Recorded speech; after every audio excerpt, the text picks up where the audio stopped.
Naudlot ang kasiyahan nitong si Calorena at itong si Attorney Constantino matapos kasi iproklama ng manager na siya na nga ang bagong papalit sa posisyon ni Meredith ay masayang masaya sila. Ngunit mapuputol ang kanilang kasiyahan sa pagdating nga ni Era at nitong si Lilette kung saan kasama nga itong major kung saan iniimbitahan sa sinto itong si Calorena at itong si Attorney Constantino dahil isa sila sa person of interest sa pagkamatay nitong si Meredith. Kailangan nilang sagutin ang katanungan.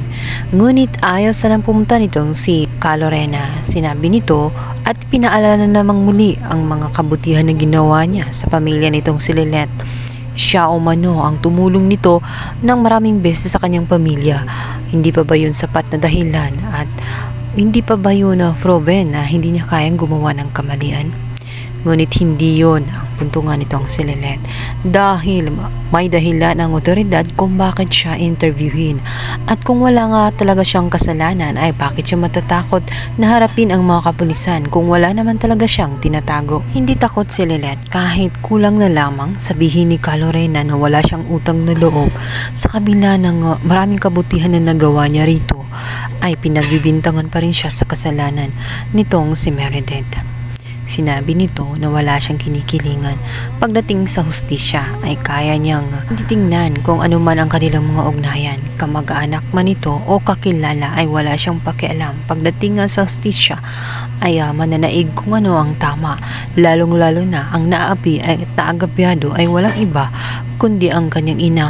Kung inaalala man niya ang mga utang na loob na ginawa nitong si Calorena, ay sinabi niya na sinuklian naman niya ang lahat ng iyon kagaya na lamang ng pagiging loyal niya at tapat sa mga De Leon. Nga ay nakaya niyang kalabanin itong si Trixie at kampihan nga itong si Ino dahil nga sa nag-aakala siya na matino itong si Ino. Ngayon pa ba na hindi niya ipagtatanggol ang kanyang sariling ina na humihingi din ng hustisya?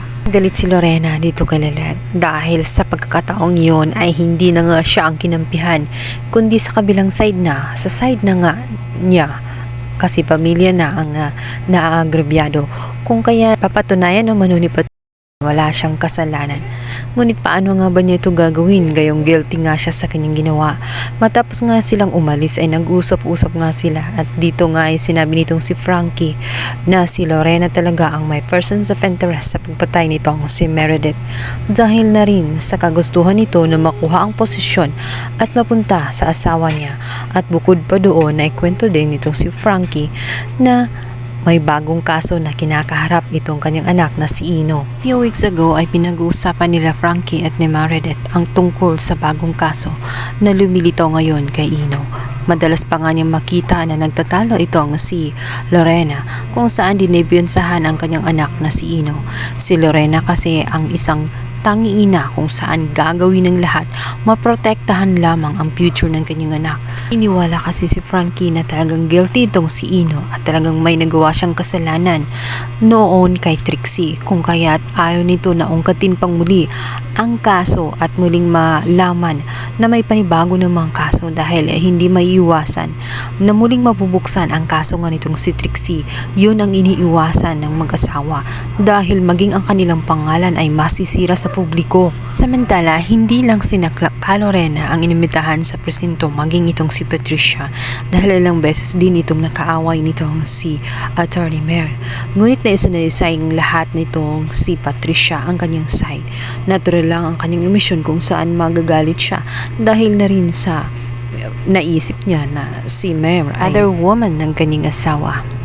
Kung kaya't natural lamang na magagalit siya at may dahilan talaga siya na magalit dahil na rin sa pakiramdam niya ay nawasak ni Mer ang pamilya niya. Subalit, kahit ginusto niya na mawala itong si Meredith, wala naman sa isip niya at wala naman siyang kakayahan para patayin nga itong si Meredith. Hindi sumagi sa kanya na patayin ito. Samantala, ano naman kayang palusot ang sasabihin ni Lorena sa mga pulis? At papapatunayan kaya niya na inosente siya kahit na guilty na nga siya. At sinabihan na niya noon itong si Attorney Constantino wag na wag masyadong magsaya dahil nga baka makahalata na nga ang lahat na siya ang may kasalanan.